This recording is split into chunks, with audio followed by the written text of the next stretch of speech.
videolõunatund Nõmme raadios. Niimoodi. Tere maailm.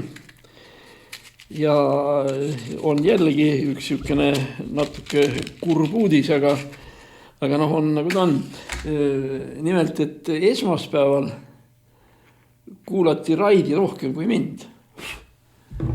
Ja ma mõtlesin, et mis asi see on, mis paneb inimesed Raidi rohkem armastama kui mind, ja ma sain aru, et tegelikult põhipõhjus on müts. Ja ma tahan nüüd küsida, kui ma nüüd niimoodi olen, kas ma olen nüüd nagu Raid ja kas te olete nõus rohkem mind laikima kui teda? Aga okei. Lähme nüüd edasi. Tähendab, kõigepealt ma alustaksin sellest, et tänan kõiki toetajaid eriti rasketel aegadel, sellepärast, et ega see toetamine ei ole mitte ainult hetkeks mingisuguse abi või raha andmine või see, vaid lihtsalt see olukord, et meil turul ongi jama. Ja see jama on meil seotud selle õnnetu elektriga, kus juures isegi see praegune tšigit, kes on nüüd siis sinna pandud elektrijaamad ülemaks või Eesti Energiaks, ütleb, ei, et ega meil ei lähegi, ei kavatsegi midagi nagu odavamaks minna ja nii edasi. See on omaette teema, me olen sellest rääkinud, tähendab, see lihtsalt ongi minu veendumus, et Eesti Energia juhatuse liikmed tuleks kinni panna ilma uurimata, seal pole midagi uurida, seal on kõik selge, lihtsalt vaadake oma seda arvet. Muide, see oli nüüd siis eile, vist see on siis kolmapäeval või üleeile teisipäeval, kui kerkis üles see probleem, et nüüd siis tõstetakse võrgutasu, tulete taevas appi. Mis siis nende võrkudega nüüd siis nii väga juhtunud on? Kas nad on, mis neil viga on? Ja kas nad tõepoolest on oluliselt kallimaks läinud ja nii edasi? Või on tegemist lihtsalt jällegi tavalise sigatsemisega Eesti Energia stiilis. Muide, kui me räägime Eesti tootmistest ja asjadest, siis see koht, kus kohas Nõmme raadio praegu asub, on Tähetorni tänaval. Siin on mitmed metallist ja igasugustest asjadest tehtud tootmishooned. See on siis see on siis aadress, vist on 21, eks ole, vist Tähetorni 21. Ja need majad, mis siin sees on, mis on tootmishooned, nendel on lihtsalt tähed juures A, B, C, D. Nõmme raadio maja number on B. Aga siin samas õue peal on veel palju igasuguseid muid teisi firmasid ka. Ja kuna ma täna tulin siia suhteliselt tühja kõhuga ja mul polnud aega siin vaadata, kuhu sööma minna, siis siin all on üks väike õue puhvet ka. Ja ma hakkasin siis selle puhveti daamiga rääkima ja siis selgus, et siin toodetakse ikka väga erinevaid asju. IT-tehnoloogilisi asju, mingil määral isegi sõjalisi asju ja nii edasi. Aga mina läksin ühte kohta sisse, mida ma võin öelda, et ongi kihvt firma, mille nimi on siin, ma pean seda kuskilt järgi vaatama, Reva Print OÜ, see on hästi suur maja siin kõrval. Print, eks ole, trükivärgid. Tuleb välja, et see on see maja, kus kohas trükitakse kõige olulisemad Eesti visiitkaardid, kaasa arvatud näiteks Vabariigi presidendile, sellise täitsa eraldi paberi peale. Ja siis kui tahetakse, siis võib visiitkaart või postkaart võib olla ka mingi niisugune, et sätendab öösel ja mida iganes. Ja siis siin samas kõrval, Nõmme raadio kõrval trükitakse veel peale kõige muuga, näiteks neid silte, mis pannakse üles Eesti saatkondadesse välismaal. Siis Tallinki mingisugused värgid ja nii edasi. Miks ma sellest rääkima hakkasin? Et mulle tuli see värk siin ikka tegelikult ikka päris tõsise üllatusena. Et me räägime ju kuskil tootmisest ja sellest ja me ei tea, kus kohas nad asuvad ja ma olen isegi kuulnud, kui keegi ütleb, et meil nüüd tehnoloogia tootmise väljund või see on kasvanud või see ei saati kerki püsida, kus kohas need vabrikud on, millest me üldiselt räägime. Ja selles mõttes see, et ma siin oma selle pelmeeni söömise pärast komistasin 4 sihukese suure tootmistehnoloogilise firma peale, millest ma iga kord nädalas mööda käin, kui ma Nõmme raadiosse tulen. Tulebki üllatusena ja siis sa saad aru, et tõepoolest see tootmistehnoloogiline arendus ja see on Eestis ikkagi täiesti olemas ja igatepidi. Ma olen seda lugu küll korraga varem rääkinud, aga kui sõita Tartust Räpinasse, siis enne Võnnu tee risti, Võnnu kirikut on üks siuke, ka siuke väike tootmisfirma. Tähendab see, et tsehhid ei ole, seal on paar tükki, nad ei ole eriti suured, aga on näha kohe, et tegemist on väga kaasaegse tootmisega. Selle firma nimi on Avi Furniture, kui ma ei eksi. Ja ma olen nende poistega ka tuttavad, kellele see värk seal kõik kuulub ja nii edasi. Ja seal ma olen vaadanud, kuidas siis tegelikult näiteks siukest kunstkopp mööblit üldse tehakse. Tähendab, kui sa tahad ikkagi niimoodi, et sul oleks intarsia seal laua või kapi peal või siis mingisugused kunstkopp lillekesed ja lehekesed ja nii edasi, mis on mööbli dekoratsioon, siis kogu see pull, see kõik tehakse arvutiga. Arvuti peal joonistatakse asi värke, siis viiakse see pulk sinna teise kohta, selle höövelpingi või selle juurde ja siis ootad ja poole tunni pärast sealt tuleb täpselt sellise mustriga paneelid ja uksed ja mis iganes sealt. See on ka ju kaasaegne tootmistehnoloogia. Ja muidugi see, kui sellest Võnnu asjast või sellest Avi firmast rääkida, siis seal ma nagu ka küsisin, et palju siis siukene kapp maksab siukese ilusate nende mustrite ja kõige sellega, mille peale siis töömehed tagasihoidlikult ütlesid, et teil ära Gräzin jätkub raha parasjagu selleks, et osta selle kapi ukse link ja mitte midagi rohkemat. Me räägime mööblitükkidest, kus me räägime kümnetest ja sadadest tuhandetest. Ma ei tea ausalt öeldes, kuidas neil praegu läheb, tõenäoliselt mitte väga hästi, sellepärast, et nende kõige suuremad kliendid olid Vene oligarhid, eeskätt Peterburis, kus täiesti hiilgavate selliste varaliste võimalustega venelased ostsidki selliseid kunstkopp mööblitükke ja asju ja nii edasi. Muide need abimehed, kes olid seal Rapla juures, nendega oli ju niisugune värk, et ma ütlesin jälle Rapla, et segi ei läheks. Õige koht on Räpina, Tartust Räpinasse, siis on Võnnu seal vasakul kätt. Kui ma enne ütlesin, siis ma parandan selle praegu siis nüüd ära. Siis oli ka niimoodi, et kuna neid kunstkopp mööblitükke ja nii edasi mingi oligarhi luksuskorterisse Peterburis paigaldasid ja nii edasi, siis oli ka niimoodi, et ütleme 3-4 olid need mööblimehed, kes olid need kunstkopp uksed ja lingid ja värgid ja kõik selle valmis teinud. Neid oli seal 3-4 tükki sellest firmast, aga 2 tükki istusid automaatide või püstolitega ukse juures kontrollimaks, et nende mööbli asjade sisse ei pandaks midagi halba. Kas mõnda pommi või mingisugust püssirohtu või mingit niisugust värki. Et ühesõnaga, et selle mööbliga ei toodaks sisse asju, mis on selle korteri omanikule ohtlikud. Nii et ega see miljonäri elu ja oligarhi elu ka väga lihtne ei ole, kui sa kogu aeg sihukeste asjade peale pead mõtlema. Nii, sellest firmast me rääkisime. Muide üks asi, miks ma sinna sattusin, ma tellisin endale natukene visiitkaarte, muide, ma ütlen 150 tükki või 200 või mis te arvate, mis see maksab. Ma ei lasegi teil eriti väga pikalt mõistatada, rehkendada ja nii edasi, kes ütleb 100 ja kes ütleb 200 ja nii edasi, tegelik hind on 50. See on siis sellise hinnaga tehakse sihukest hiilgavat tööd siin samas kõrval. Nii et kui kellelgi asja on, siis me ei tegele reklaamiga, aga kuna ma lihtsalt sealt täpselt tulin, siis ma lihtsalt nimetasin selle. Nii et see on siis Tähetorni 21 ja mingi täht siin kohe meie Nõmme raadiost edasi. Ja seni ääni, kuni mul seal seda tellimust vormistati, ma rääkisin selle omanikuga, kes on ka meie raadio sihuke ustav kuulaja. Ta on lõpetanud Tallinna Kunstiakadeemia, töötanud reklaami ja turunduse alal ja mis iganes.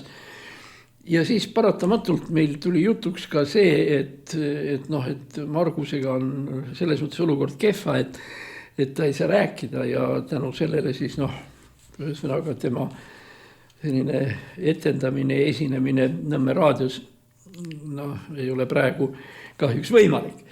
Aga sellesama prindivabriku või selle omanik, kes muide on ka kristlane, kes tegeleb aktiivse koguduse ja kristluse tööga laagris, seega mitte kaugel. Tema oli seda hiljuti kuskil lugenud ja ta seda isegi näinud ja nii edasi, et on tekkinud AI baasil. On tekkinud sellised, mul läks apelsin meelest ära, selle baasil AI baasil on tekkinud selline süsteem, et kui sa räägid, aeglaselt ütleme, kui sa räägid, siis masin kirjutab selle tekstina välja. Ja on olemas teine variant, et kui sa tahad midagi rääkida, sa lööd selle arvutisse sisse tekstina ja arvuti räägib sulle selle jutu ära. See, mis sa trükkinud oled, arvuti räägib. Kusjuures sul on isegi võimalus valida, et millist häält sa tahad saada ja kui kiiresti ja aeglaselt ja millise intonatsiooniga ja kõik see asi on tehtav. Praegu nendel poistel siin ei ole seda, sest neil ei ole tegelikult ju vajalik ikkagi visiitkaart ja ukse silt on vaja ikkagi trükkida, mis jutuajamine sinna asjasse puutub. Aga see omanik, kes on üldse ka peainsener ja nii edasi, et niisugused masinad on olemas, seda lihtsalt kas või huvigi pärast tahab endale selle tellida, sest neid inimesi, kes väga hästi ja väga kõvasti rääkida ei saa, neid on ju ka kogudustes ja tema konkreetses koguduses ka. Ja lihtsalt igasuguseid asju võib ju juhtuda. On niimoodi, et pühapäev kell 10 või kell 11, siis kui peab jutlust peale hakkama, on kirikuõpetajal hääl ära läinud.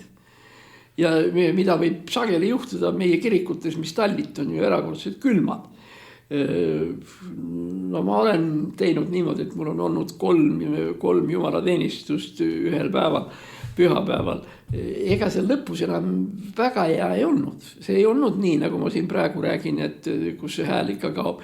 Aga külmas kirikus on see probleem. Ja just selleks, et see probleem kuidagi ära lahendada, on selle prindi ehk trükifirma omanik on asja vastu huvi hakanud tundma ja nii, et ma ei tea millal, aga ühel hetkel tekib siuke masin siia ka. Ja see peaks andma ju Margusele vähemalt selle võimaluse, et kogu tekst, mis ta tahab ära rääkida, ta lihtsalt trükib sisse ja õigel ajal vajutab klahvi peale siin minu. Ega see ei ole nüüd ka päris see, mis ta peaks olema selles mõttes, et seal kaob dialoogi võimalus ju ära. Kui mina midagi räägin ja Margus muga nõus ei ole, siis ta trükib selle, aga see trükkimine võtab aega. Kui kiiresti see ikka trükkida saab. Ja kas sa jõuad reageerida iga trükkimise peale ja nii edasi. Ega see ikkagi ju normaalset võimekust rääkida ja nii edasi. See ei asenda.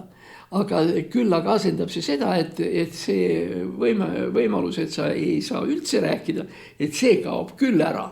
Et on reaalselt võimalik, tähendab siukene teenus või siukene oskus AI-st saada.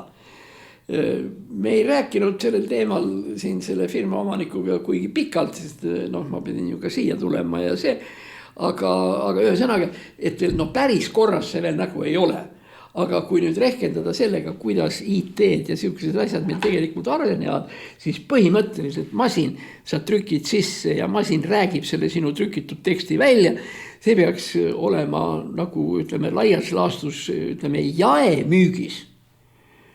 Me mõlemad oletasime, et kuskil juuni lõpus, juulis.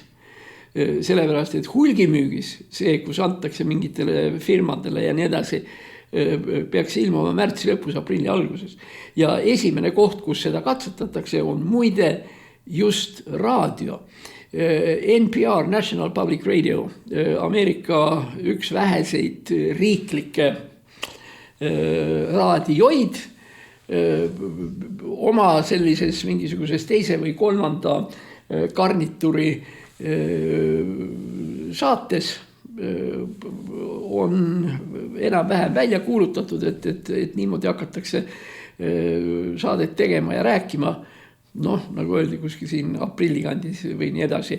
Noh, ja siis arvestades, kui kiiresti näiteks Elon Muskil asjad käivad ja nii edasi, no kui see jaevärk jääb veel ootele, siis see oode ei ole mitte palju pikem kui 2-3 kuud. Ja ma arvan, et see on tegelikult ikkagi väga hea uudis, sest noh, seda sama kolmiknärvi neuralgiat ja nii edasi on ikka tegelikult palju ja rohkem, kui võiks arvata. Nii, no nüüd ma siis olen juba mingisuguse pika sissejuhatuse ära rääkinud, ilma et mul oleks meeles olnud 2 asja, õieti 1 oli meeles. Tänada meie toetajaid, suur tänu, ilma teieta siin mitte midagi ei juhtu ja kui teid ei ole, siis tuleb see putka lihtsalt kinni panna. Ja ma arvan, et kõik need tuhanded, kes on valmis meid kuulama, on tegelikult ikkagi ka tänulikud, et see raadio ja on olemas. Nüüd mul jäi see alguses tegemata see, kuidas me teeme, tähendab see kätega, tähendab, kui te vaatate meid YouTube'is ja nii edasi, siis pidage meeles, mida te tegema peate. Tähendab, esiteks peab tulema like, teiseks peab tulema kommentaar ja kolmandaks peab tulema share ehk jagamine. See on siis like, comment ja share. Mis me kordame, ma ütlesin, et see ei ole meie enda väljamõeldis, et see on tegelikult ühest toredast Ukraina raadiojaamast. Muide, 2 kuud tagasi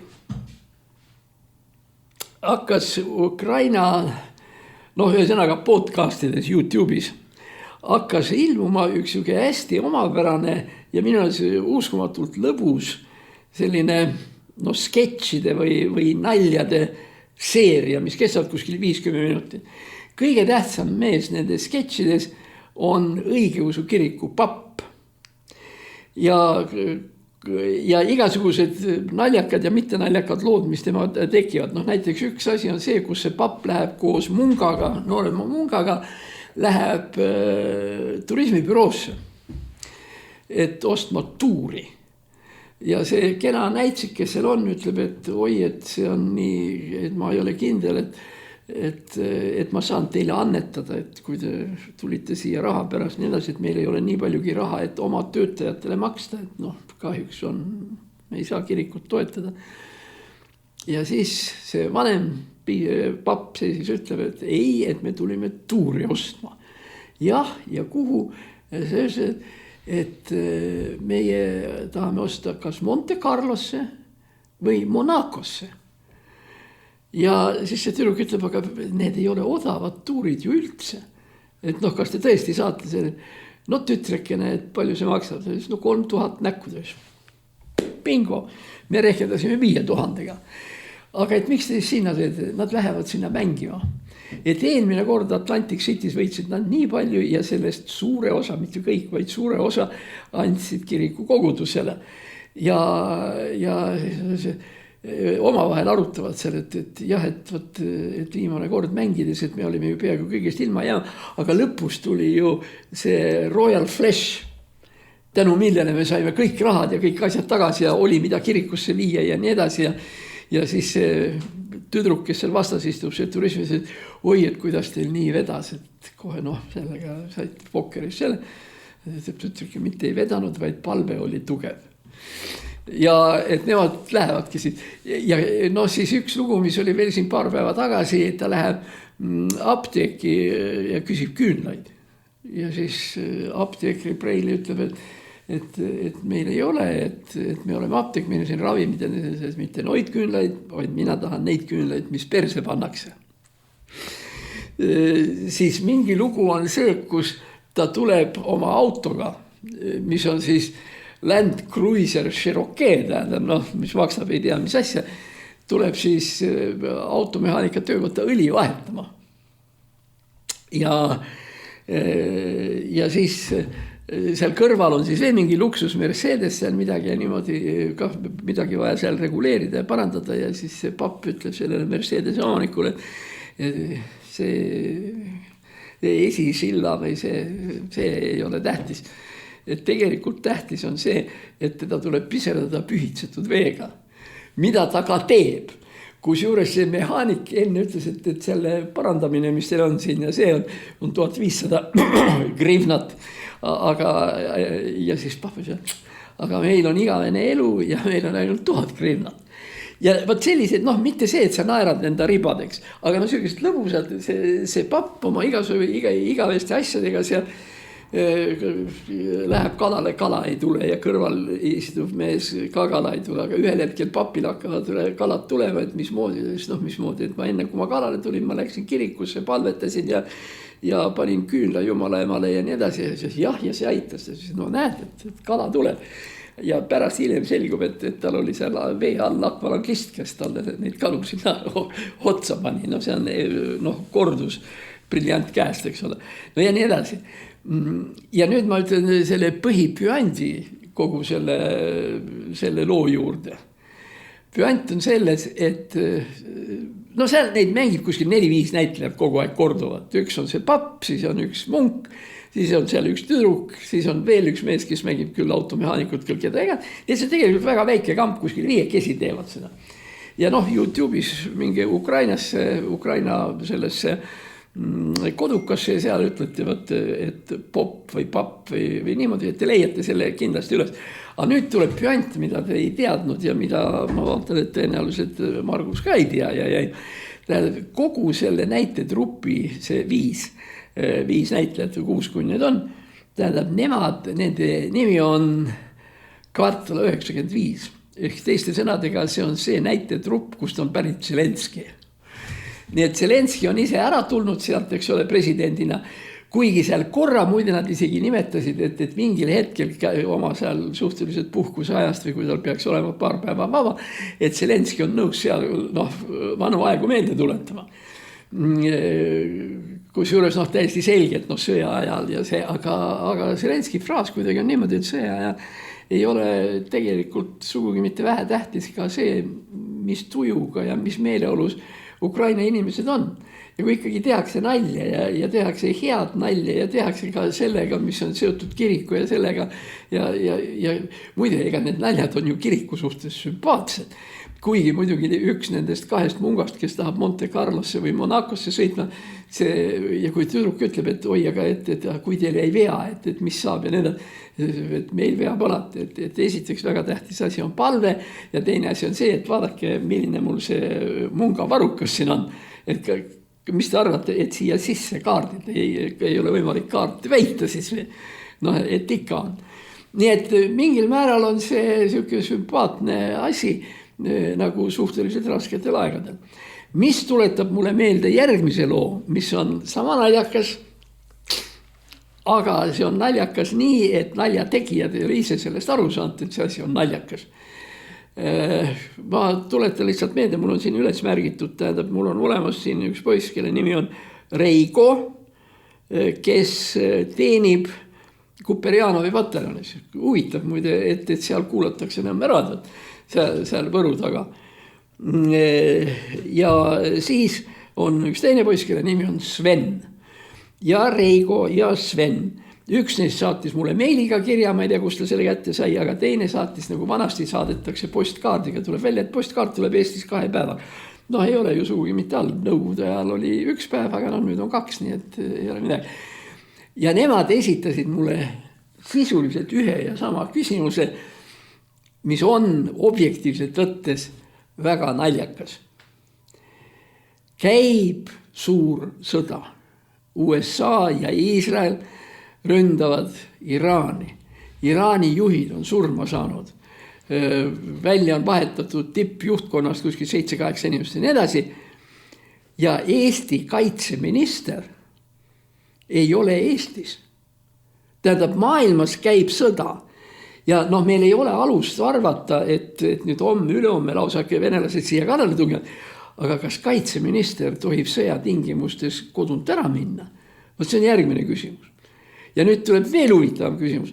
Ega see, kaitseministri ära minekuga kannatas Eesti kaitsevõime objektiivselt. Ja see, et seda kaitsevõimet keegi ei kuritarvitanud, las siis olla. Aga iseenesest see on muide väga naljakas. Et tähendab kaitseminister, kes peaks olema kodus oma rahva ja inimeste juures ja nii edasi, lihtsalt põrutab kuskile kus põhimõtteliselt on võimalik surma saada. Ja kui kaitseminister saab kuskil välismaal surma, siis selles ei ole midagi kangelaslikku, see on lihtsalt lollus kuubis. Et no hea küll, otsustas ise minna, lasku käia. Lõppkokkuvõttes, meil on ju kindralid ja värgid olemas ja tõenäoliselt. Aga siit kerkib üles järgmine küsimus. Kas siis meie luureinstitutsioonid, ja meil on olemas ju täitsa eraldi välisluureamet, mis asub muide seal samas Rahumäe juures.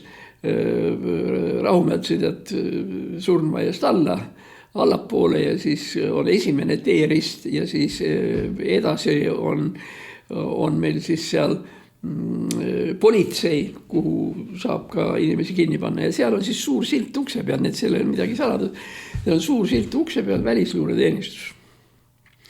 Nüüd tekib küsimus, kas on selline asi võimalik, et meil on olemas kaitseminister, kes ei tea seda luureinfi, et nüüd 3, 4 või 5 päeva pärast algab sõda ja et nad tungivad seal kallale. Ja siin tekib mul üldse küsimus, kas meie luure on käpardid? Et nad lihtsalt, kusjuures ega luurel ei olegi vaja oma spiooni sinna saata, lihtsalt tasub natukene lugeda Ameerika Inglise ajalehti ja kuulata, mis Trump räägib ja nii edasi. On ju näha, et eks ole, maksimum, et 2 nädala pärast, aga tuleb 1 nädala pärast ja tuli 6 päeva pärast. Nii et see ei ole selline väga suur kunst. Või siis on olemas teine variant, et lihtsalt meie välisluureteenistus ei usalda Eestis teatud inimesi. Nad teavad küll, mis on, aga nad jätavad selle ütlemata. Ma loodan, et nad ütlevad seda kindlasti meie peaministrile. Ma ei tea, kas kellelegi veel. Sõnaga ütleme niimoodi. Pool punkti on probleem selles, et kaitseminister läks sinna mõni päev enne rünnakul. Ja teine küsimus on see, et kaitseminister läks sinna, kus hakkab sõda, kus hakkavad pommitamised ja nii edasi, mida ta ei osanud ette näha. Kuidas sellised asjad saavad juhtuda? Muide, see ei ole praegu päris esimene kord, kui me meenutame natukene seda, mida tegi omal ajal Taavi Rõivas. Ja võt nüüd ma ütlen, tegi Taavi Rõivas või Jüri Ratas. Pigem ikka Jüri Ratas, ma arvan. Ühesõnaga oli niimoodi, et pärast seda, kui uus valitsus oli ametisse mannutatud, siis sõideti kogu kambaga Pariisi. Ja Pariisis siis peeti valitsuse koosolek. Nüüd tekib ju loogiline küsimus. Mis juhtub siis, kui sel ajal, kui kogu valitsus 100% on riigist väljas ja venelane tuleb meile kallale, mis siis hakkab juhtuma? Hea küll, tagasi tulles mõistust natuke jagus või isegi ei jagunud niivõrd mõistust, sest Ratas on ju nagu ta on. Vaid lihtsalt öeldakse nagu see papp või see vene papp selle kohta ütles patfartilo, mis tähendab, et vedas. Et Eesti valitsusele patfartilo see, et 3 või 4 ministrit lendasid mitte Pariisist Tallinnasse, vaid Pariisist Stockholmi. Milles on oma loogika. Kui toimub mingisugune rünne Eesti valitsuse vastu ja nii edasi, siis ühest kohast saadakse kätte, ütleme, pool valitsust, mitte rohkem. Aga mul on selline tunne, et seda ei olnud mõistuse raasu ka üldse. Kuule, nüüd veel kord ma vabandan Taavi Rõivase pärast, tema ei puutunud tõesti asjasse, tema tuli hiljem. Ja see oli Jüri Ratas ja ma tegin isegi järelpärimise meie selles Riigikogus. Et mis mõistusega te töötasite ja kuidas te niimoodi mõtelda saab. Muide see, kuidas me ei oska oma kaitset korralikult üles ehitada ka väga kriitilistes tingimustes, on üks suurepärane näide on see maja, mis oli vanasti Eesti NSV riiklik plaanikomitee esimees oli Gustav Tõnspoeg ja asetäitja oli Edgar Savisaar. See on siis see maja, mida praegu kutsutakse ministeeriumide majaks. Seal on niisugused 2 torni ja siis vahel ja kõik see. Seal on 6 ministeeriumit minu teada.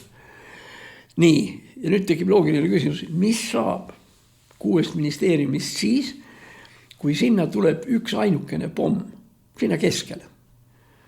Aga tänapäeval tulevad ju tegelikult droonid. Ja see, et kui sinna saadetakse 50 drooni, et üks läheb sealt läbi, no see on ikka 100% kindel, siin ei maksa üldse kaheldagi.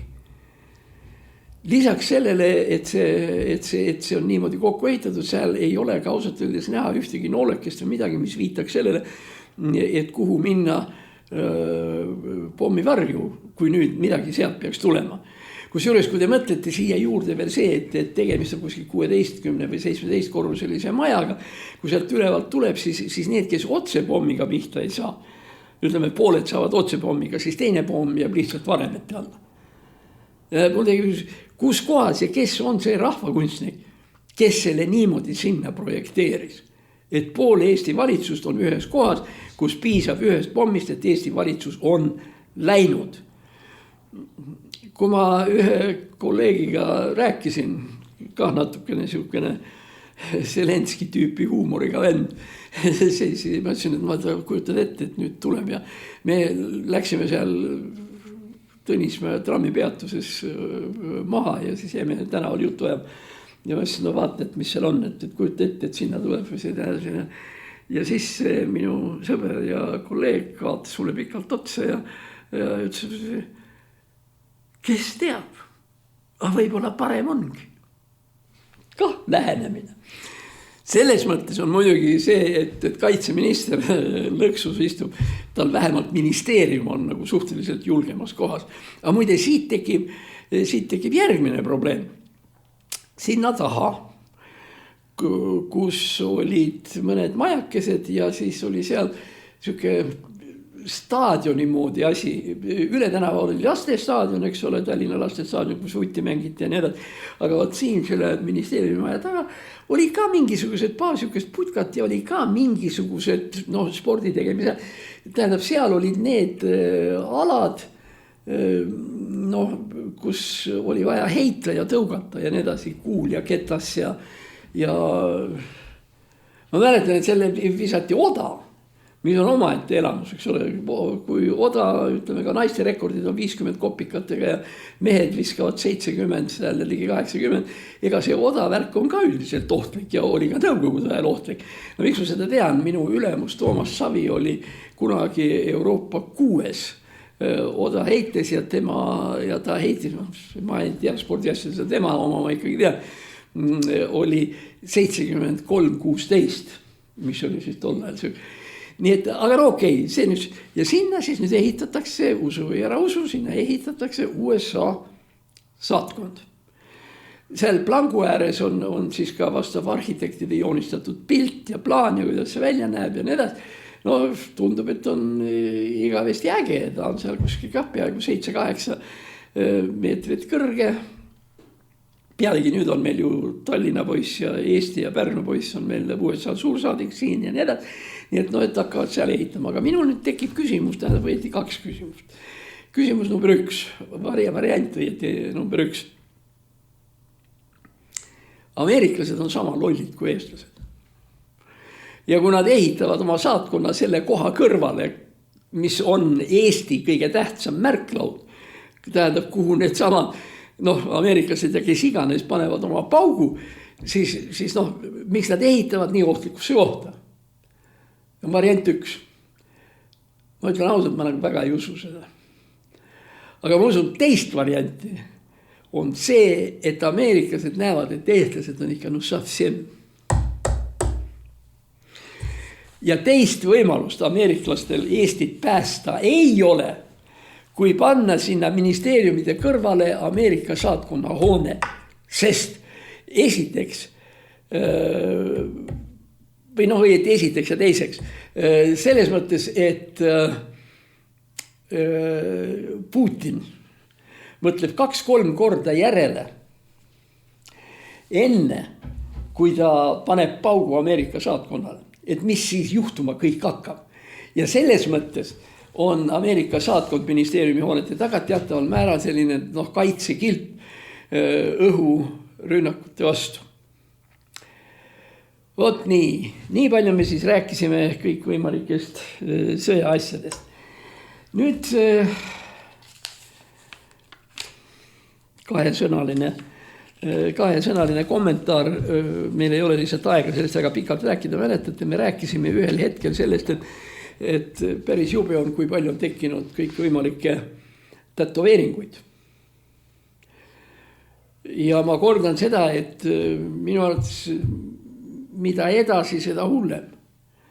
Et tähendab, et sageli on nüüd näha, nii palju kui seda ikka juhtub, ütleme seal trenniski käies või jõusaalis või kuskil, kus mehed ja ka naised on lühikeste varrukatega T-särkides ja nii edasi, siis seal on näha, et need tätoveeringud võivad olla metsikud, täiesti suured, need ülevalt kuni alla välja. Duši all, seal siin mingid ja kõik. Et ühesõnaga, see on ikka päris kole variant. Samas me ütlesime siis, ja ma olen valmis seda kordama, et hea ja ilus ja maitsekas väike tätoveering on kihvt. Täna, kui ma siia tulin, siis käisin neid apelsine ostmas. Siis oli näiteks minu ees seisis noormees, väga hästi riides ja väga šikk ja nii edasi. Ja temal oli tätoveering. Ja see tätoveering oli siin kaela peal, selle koha peal. Ja see oli väike õigeusklik vene rist, nagu siin. Ütle, mis see ütleb? Näebki hea välja. Tüdrukutel poodides ja nii käies ilma sälita olen näinud, et on siin kuskil kõrva all midagi või nii edasi. Mul poiss tegeleb teatriga ja töötab praegu Kelleri teatris. Seal Innsbruckis temal on ka tehtud tätoveering, aga ta oli viisakas poiss, ta küsis enne, kas tohib ja ma ütlesin, okei, et kui nii väga hull ei ole, et siis võib ja nii edasi.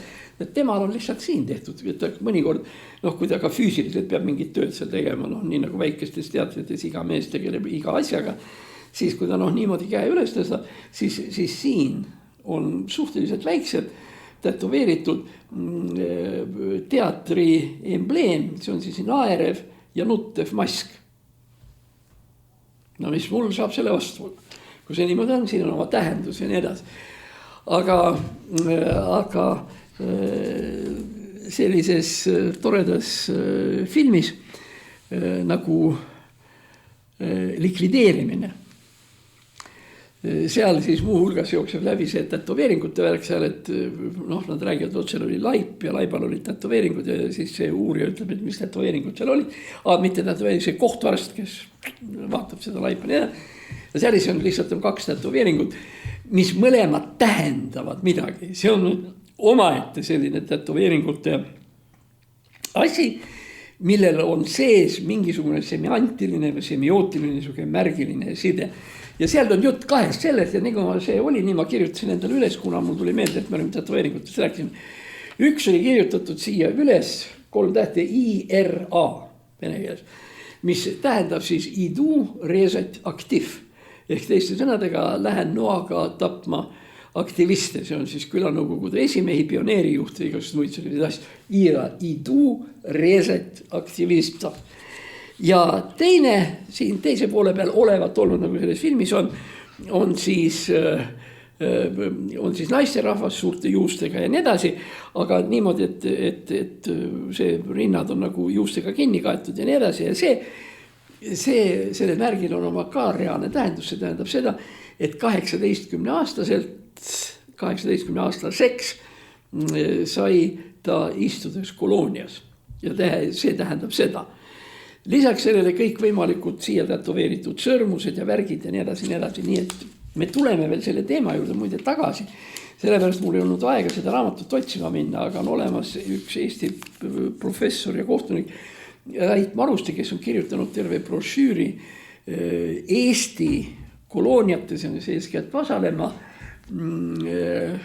vasalema tätoveeringute tähendustest ja asjadest ja nii edasi. Nii et see on iseenesest huvitav teema. Nüüd teema, millest me rääkisime eelmine kord jällegi. Võt täna kuidagi juhtub niimoodi, et alguses me rääkisime sellised igavesti muidu ägedatest asjadest, aga nüüd me võtame nipet-näpet üles need asjad, mis meil on jäänud rääkimata. Sellepärast, et kogu aeg lõpeb aeg otsa, aga nüüd on veel aega piisavalt, et ma saan nendest nii. Üks eelmisel korral räägitud asi puudutas vabariigi presidendi valimisi ja vabariigi presidendi vastuvõttu ja kõik võimalikke ordineid ja medaleid, mis enamusel inimestel kõik, kellel on siin ja kellel on siin ja nii edasi, et praktiliselt on kõik ikkagi enam-vähem Eestis ära autasustatud. Lennart Meri andis viimasel presidendi pallil autasu 700 inimesele ja Arnold Rüütel andis 800 inimesele. No kujuta nüüd endale ette, tähendab Eestis 800, nende kahe peale ühe viimane, teise esimene on 1500, tuleb taevas appi. Aga siis ma juba ütlesin, et nende ausammastega või nende autasudega ja on nagu on, aga et Eesti Vabariigi põhiseadus tegelikult seda ei lubanud. Jutt on 1920. aasta põhiseadusest. Ja ma kirjutasin siia välja paragrahv 7 Eesti Vabariigi põhiseadust 1920. Eesti Vabariik ei anna autähti ja aumärke oma kodanikele, välja arvatud kaitseväelastele sõja ajal. Mustvalgel. Selle kaitseväelastele andmise alla, sinna kuulub see vabadusrist, eks ole, esimene järg ja nii edasi. Ja see ei kata endas kõikvõimalike ühiskondlike organisatsioonide autasusid. Kaitseliidul on, eks ole, oma aumärgid ja Kaitseliidu aurist ja Kotkarist ja mis need on. Punane rist näiteks. Autasusid annavad sageli või pigem ikka sageli ka näiteks maakonnad, seal kus vanasti olid maavalitsused, maakonnad, siis seal Jõgevamaa mingisugune märk on siuke rohelise ristikeina moodi ja kellel iganes. See nüüd selle põhiseaduse alla ei käi. Ma kordan veel kord, Eesti Vabariik ei anna autähti ja aumärke oma kodanikele, välja arvatud kaitseväelastele sõja ajal. Punkt. See ei ole veel kõik. Paragrahv järgeb. Samuti ei ole Eesti kodanikudel õigust vastu võtta võõraste riikide autähti ja aumärke. No peaks ju ometi selge olema. Aga kuna meil oli selline kergelt sujuvalt lolliks minev president Päts, kes oli täiesti maniakaalne enesearmastaja ja lihtsalt suuruse hull, pluss peale selle küllaltki hoolimatu Eesti riigi käekäigu ja saatuse suhtes ja nii edasi, siis tema hakkas neid tasapisi kõikvõimalikke märke, aumärke tagasi tegema ja eriti oli muidugi Päts igavesti äge võõraste aumärkide vastuvõtja.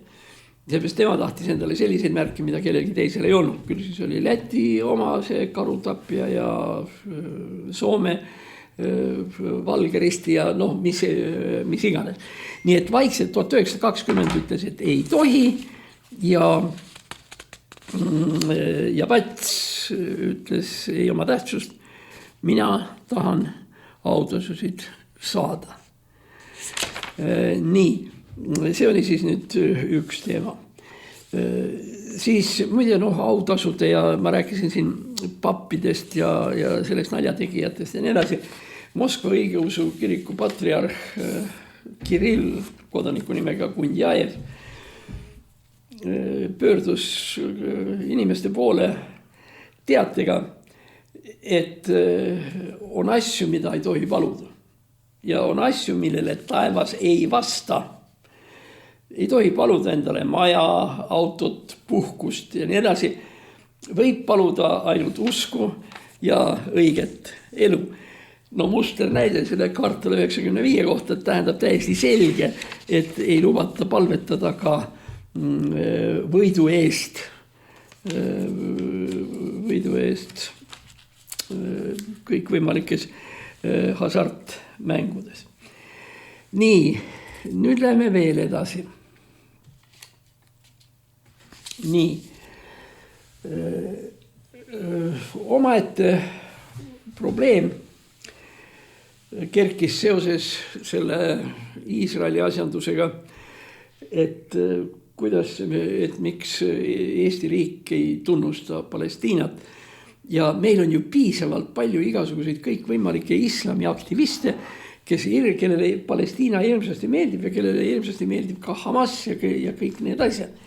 Muide, eriti selles valguses on muidugi kaitseministri lahkumine riigist ikkagi eraldi küsimus.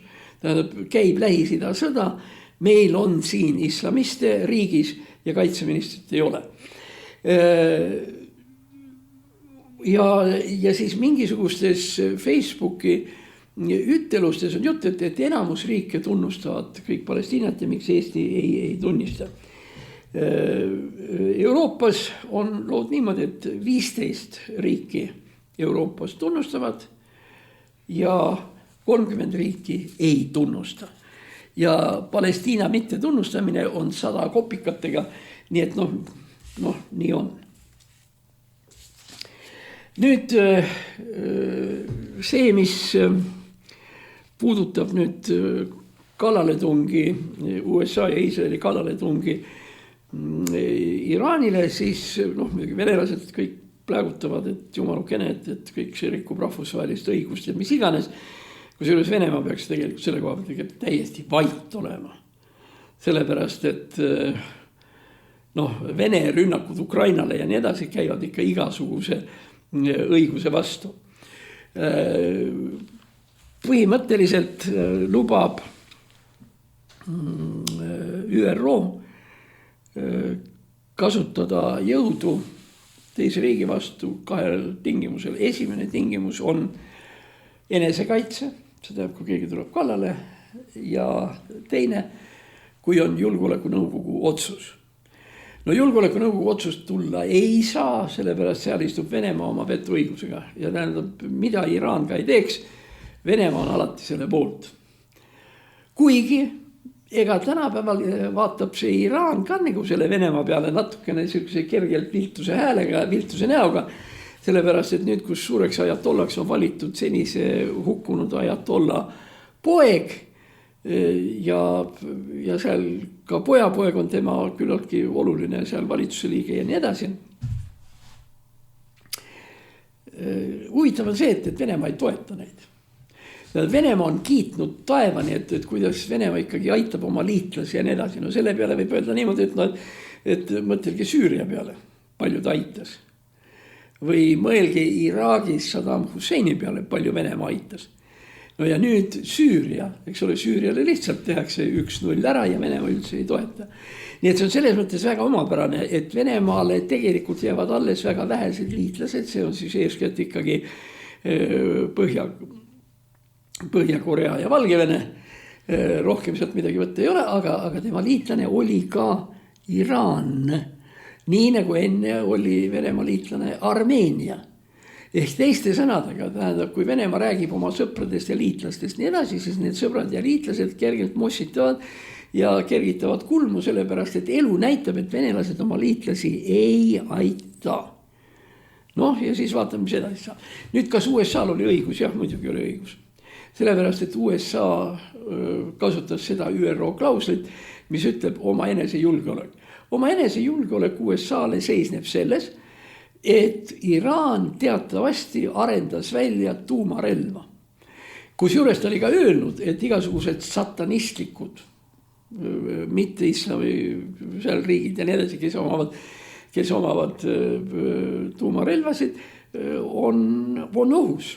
Ja Iraan on otseselt öelnud, et ta võib panna paugu Inglismaale, Prantsusmaale ja USA-le.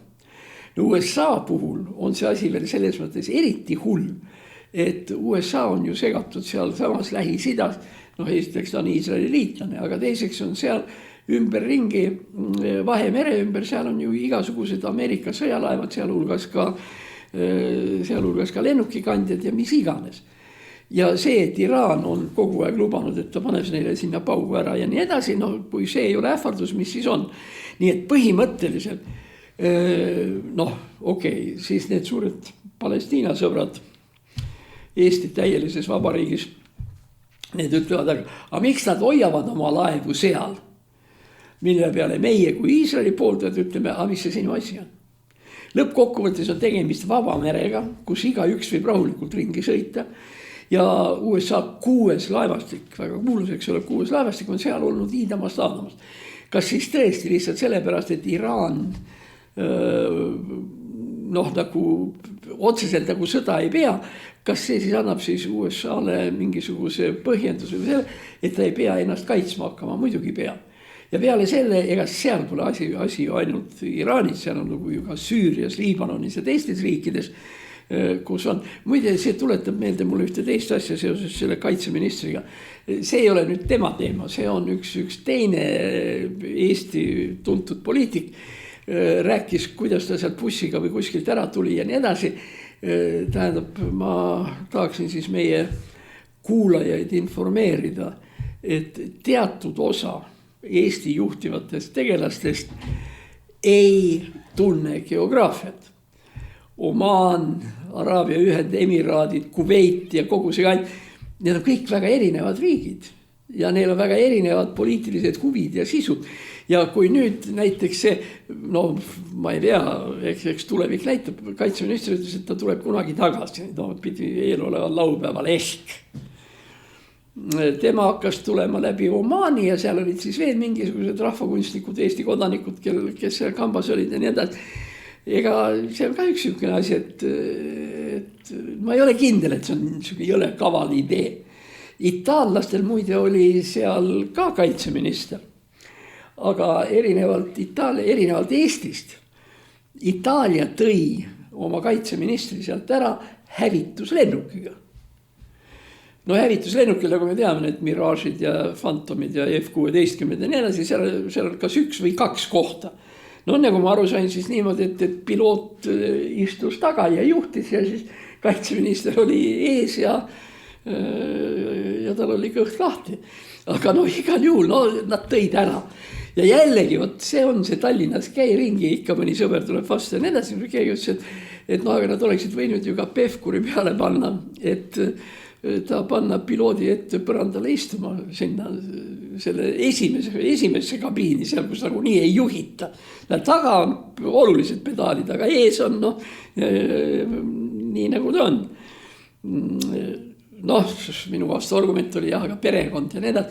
Aga võt siin ongi tegelikult see küsimus, et kui nüüd riigi seisukohalt mõelda, riigi kui terviku seisukohalt ja tema julgeoleku seisukohalt, siis tegelikult riigile on kaitseminister tähtis. Tema perekond on sümpaatne, käib vastuvõttedel, nad on väga kenad ja toredad ja armsad inimesed ja kõik ja pere isa peab oma perekonna eest hoolitsema ja see kõik on õige. Aga kaitseminister peab hoolitsema ka oma riigi eest. Kui perekond on 5, 6, 7 inimest, siis Eesti riik on 1 300 000. Ja kaitseminister kannab vastutust 1 300 000 eest ja mitte 2-3 lapse, vaid 200 000 lapse eest. Aga võt siin on see koht, et kus mõistus ikkagi, noh, muide, mina kuulsin seda jälle palju aega tagasi, et oli selline komme firmas IKEA, see suur firma, kes teeb hästi häid lihapalle ja toredat mööblit ja nii edasi. Et kui IKEA juhatus ja juhatuse esimehed või juhatuse liikmed või keegi sõidavad kuskile näiteks rahvusvahelisele näitusele või mingisugusele konverentsile või kuskile, siis reegel on selline, et IKEA juhid sõidavad kõik erinevate lennukitega. Nad ei kasuta isiklikke ega midagi, nad sõidavad tavaliste lennukitega, reisilennukiga, noh, business klassis, eks ole, tõenäoliselt ja nii edasi.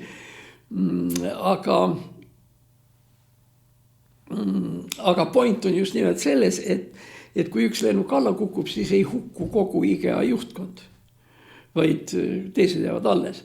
Muide, see sama süsteem ja oli ka, see oli minu Ameerikas olles, kui ma olin seal Floridas, pidasin loenguid siis oli seal niimoodi, et sinna tuli Ermitaaži näitus Peterburist. Ja Floridas lääne kaldal, seal kus on Tampa ja Tampa Bay ja kõik see, seal on ka linn, mille nimi on Peterburi. Ja kuna kaks Peterburi omavahel saavad hästi läbi ja igasugused seal kunstialased vahetused ja mis iganes, muide tolles Peterburis elas Salvador Dali, seal on üks tema majasid. No siuke valge kuup, nagu nad seal kandis on. Ja siis seal oli niimoodi, et 25 maali, kõige tähtsamad seal Rembrandt ja Rubens ja kes iganes seal, Peter Bruegel ja kõik siukesed maalid, et Peterburi Ermitaaž saadab selle näituse Florida Peterburi. Et siuke rändnäitus ja siukene tähtis ja värgid nii edasi. Ja siin ma nüüd olen, kui ma räägin seda lugu üliõpilas, siis ma nende käest küsin, et kas te kujutate ette, kui palju ka need asjad ära kindlustati, need pildid, et kui midagi juhtub. No kes ütles 1 miljon ja kes ütles 5 miljonit ja kes ütles seda ja et neid ei kindlustata üldse.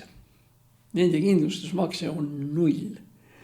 Sellepärast, kui Rafaeli Mona Lisa kukub maha ookeani, siis teda lihtsalt enam ei ole. Teda ei ole võimalik kompenseerida mingi teise pildi või millegi sellegi. Need pildid on hindamatud ka selle sõna otseses tähenduses. No panegi, miljard. No mis sa teed selle miljardiga? Miljard ei too Rubensi pilti tagasi. Nii et järelikult sa võid kindlustada formaalselt $1 peale või nii edasi, aga kuna nad on kordumatud. Aga nüüd see trikk, kuidas see kindlustus töötas, nüüd tuleme tagasi uuesti nende sõjameeste juurde ja nii edasi, et IKEA-s lennati seal 2 lennuki peale või 3 ja nii edasi, nii edasi. Seal tehti üks järgmine asi, et 25 pilti saadeti sinna jupi kaupa. Igas reisilennukis, mis sinna läks või see, oli 2 pilti. Üks läks üle New Yorgi, tõsteti ümber, läks sinna teisele kohta.